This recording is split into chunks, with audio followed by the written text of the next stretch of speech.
सब I hope आप लोग बढ़िया होंगे। और मैं बता दूं कि आज हम लोग इस सेशन में क्षेत्रमिति से क्वेश्चन करेंगे, यानी टॉपिक बाय टॉपिक हम लोग क्वेश्चन करेंगे। सबसे पहले हम लोग उस टॉपिक से उठाएंगे, टॉपिक के बारे में जानेंगे, यानी क्षेत्रमिति के बारे में जानेंगे। ठीक है, किसके बारे में? क्षेत्रमिति। क्षेत्रमिति मेंसुरेशन। क्षेत्रमिति में बात करें तो किसको हम लोग पढ़ेंगे? वो पढ़ेंगे आयत, है ना। क्या पढ़ेंगे? आयत के बारे में। ठीक है, आयत के बारे में। सबसे पहले अगर बात करें तो आयत के बारे में हम लोग समझेंगे। ठीक है, आयत कैसा होता है, आयत में कितनी भुजाएं होती है। तो जो छोटे बच्चे हैं उन लोगों को भी जरूरी होता है। आयत जो होता है, आयत का प्रत्येक कोण क्या होता है? 90 डिग्री का होता है। कितना होता है? 90 डिग्री का। आयत में क्या होता है मेरे भाई, ध्यान दीजिएगा, है ना। आयत में 4 भुजाएं होता है। आपसे पूछ सकता है कि आयत में कितनी भुजाएं, तो आयत में 4 भुजाएं। आयत के आमने सामने के कोण क्या होते हैं? बराबर होते हैं। क्या होते हैं? बराबर होते हैं। अगर बात करें, यहां पर नोट डाल में लिख सकते हैं, है ना।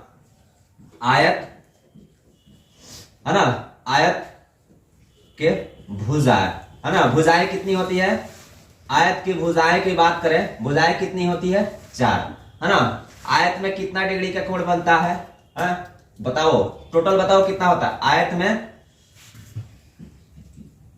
कुल कोणों का योग, कोणों का योग की बात करें, यानी सभी कोणों को जोड़ेंगे तो 360 होगा, है ना। आयत का प्रत्येक कोण कितना का होता है? आयत का प्रत्येक कोण कितना डिग्री का होता है? बताइए। आयत का प्रत्येक कोण 90 डिग्री का होता है। ठीक है, आयत के है ना आमने सामने, है ना,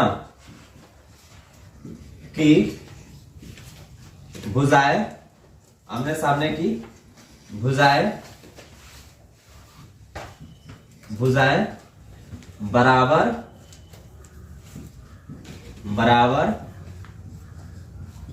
होती है ना। कहने का अर्थ है कि आमने सामने भी नहीं कहकर आप क्या कह सकते हैं? शीर्षाभिमुख भुजाएं जो होती है ना, जो सामने की दोनों भुजाएं बराबर होती है, ये वाला दोनों भुजाएं बराबर होगी। ठीक है, यानी कह दे इसमें आप कह सकते हैं, अर्थात आप कह सकते हैं कि AB बराबर BC, है ना, AB बराबर CD निकाल सकते हैं ना। पहला पॉइंट, दूसरा पॉइंट, तीसरा पॉइंट, है ना, चौथा पॉइंट।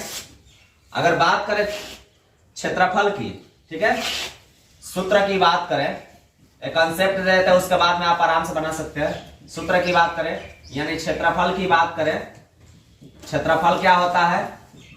लंबाई गुणे चौड़ाई, है ना। इसको आप लिख सकते हैं L गुणे B, लेंथ इंटू ब्रेथ, है ना। अगर परिमाप की बात करें तो 2 इंटू लंबाई प्लस चौड़ाई, है ना। 2 इंटू लंबाई प्लस चौड़ाई हो जाएगा आपका। ठीक है, इसको लिख सकते हैं 2 इंटू L प्लस B।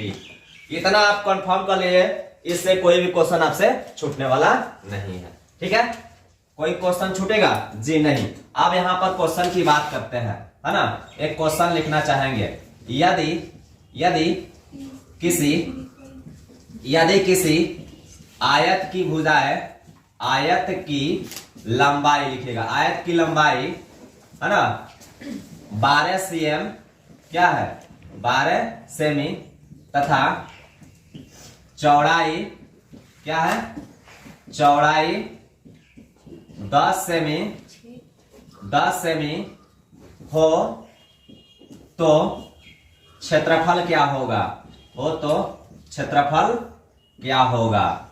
ठीक है, एकदम आसान सा क्वेश्चन है, करना कुछ नहीं है। क्वेश्चन आपको थोड़ा सा देखने में बड़ा लगेगा, लेकिन आंसर आप लिखेंगे एकदम सावधानी पूर्वक। देखिए यहां पर लंबाई कितना दिया है? L कितना दिया है? 12 सेमी। ठीक है, चौड़ाई कितना दिया है ना, B कितना दिया है?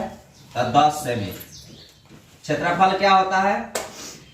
क्षेत्रफल होता है ना, लंबाई गुणे चौड़ाई, यानी एल गुणे बी। एल का मान है 12 और गुणे बी का मान है 10। और सेमी है तो सेमी में सेमी से गुणा करेंगे, सेमी स्क्वायर। 12 दहा के 120 सेमी स्क्वायर। ठीक है, यदि परिमाप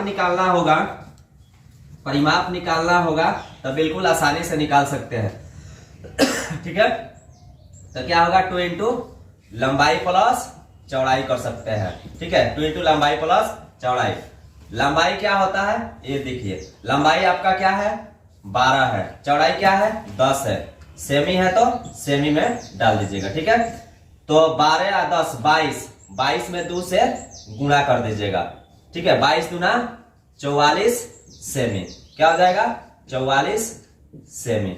ठीक है, आया बात समझ में? बिल्कुल आसानी से आप बना सकते हैं। ठीक है, ये इस पे कोई भी क्वेश्चन आप आसानी से बना सकते हैं, ऐसा कोई क्वेश्चन नहीं है इस पे कि आपसे छूटेगा, एकदम नॉर्मली आप कर सकते हैं। ठीक है, मिलते हैं एक नए वीडियो के साथ, तब तक के लिए जय हिंद।